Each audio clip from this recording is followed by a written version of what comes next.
Kidney के मरीज की समस्या और समाधान समझ लोगे तो परेशानियों से बचे रहोगे। नमस्कार दोस्तों, मेरा नाम अंजलि है। मैं 57 साल की हूँ। मैं डायलिसिस पेशेंट हूँ। पिछले 8 सालों से मेरा डायलिसिस हो रहा है।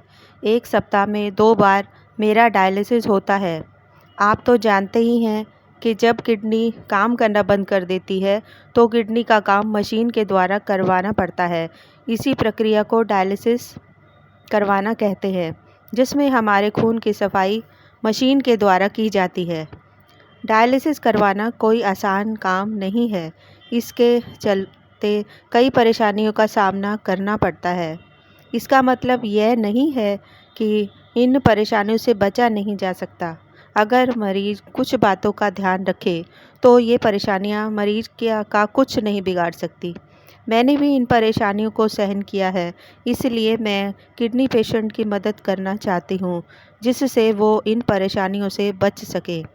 यूट्यूब ही एक ऐसा साधन है जिसके सहारे मैं ज़्यादा से ज़्यादा लोगों तक अपनी बात पहुंचा सकती हूं। इसलिए मैंने the Anjali health talks channel की शुरुआत की है। आप इस वीडियो को अंत तक ज़रूर देखें तथा वीडियो को लाइक, शेयर और सब्सक्राइब अवश्य करें, ताकि जिस भावना से मैं ये वीडियो बना रही हूँ वो आपके साथ के द्वारा पूरा हो सके।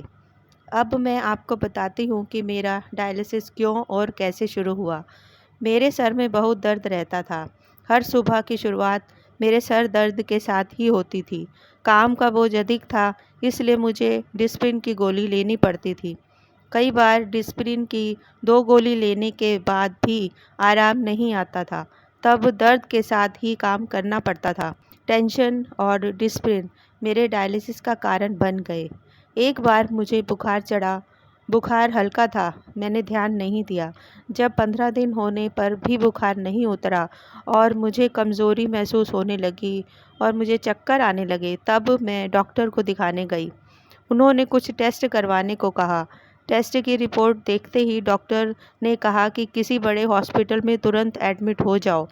हॉस्पिटल में गए, तब वहाँ फिर से टेस्ट हुए और डॉक्टर ने बताया कि किडनी खराब हो चुकी है, डायलिसिस होगा या फिर ट्रांसप्लांट करवाओ। डॉक्टर की बात सुनकर मुझे विश्वास ही नहीं हुआ, क्योंकि पहले मुझे कोई बीमारी नहीं थी और मैं खाने पीने में भी बहुत ध्यान रखती थी। ऐसा नहीं था कि मैं कुछ भी खा लूँ, पर खुराक टाइम पर नहीं ले पाती थी। ये परेशानी ज़रूर थी मेरे साथ। इसलिए मुझे लगा कि थोड़े दिनों के बाद सब ठीक हो जाएगा। डॉक्टर ने गले से डायलिसिस करना शुरू किया और मेरा डायलिसिस शुरू हो गया, जो कि अभी भी चल रहा है। जब डॉक्टर गले से डायलिसिस शुरू करते हैं, तभी फिस्टुला बनवाने के लिए भी कह देते हैं। फिस्टुला बनने के 1 से 1.5 महीने के बाद ही काम में लिया जा सकता है, इसलिए टाइम पर बनवाना ज़रूरी हो जाता है। पर किडनी पेशेंट और उसके परिवार वालों को यह विश्वास करने में समय लगता है कि अब उन्हें डायलिसिस के लिए आना ही पड़ेगा। इस कारण कई बार फिस्टुला बनवाने में देरी हो जाती है। डॉक्टर तो शुरुआत में ही कह देते हैं कि डायलिसिस करवाओ या फिर किडनी ट्रांसप्लांट, पर हर कोई पेशेंट ट्रांसप्लांट नहीं करवा सकता, इसलिए डायलिसिस करवाना उसकी मजबूरी बन जाती है। गले से डायलिसिस करवाना ज़्यादा समय तक संभव नहीं हो पाता। साथ ही इन्फेक्शन होने का खतरा भी बना रहता है। इन्फेक्शन होने पर हॉस्पिटल में एडमिट होना पड़ता है और हमारे परिवार पर और हम पर हॉस्पिटल के खर्चे का बोझ भी बढ़ जाता है, क्योंकि डायलिसिस का बोझ तो हम पर पहले से ही पड़ चुका है। साथ ही इन्फेक्शन होने पर जान का खतरा भी बना रहता है।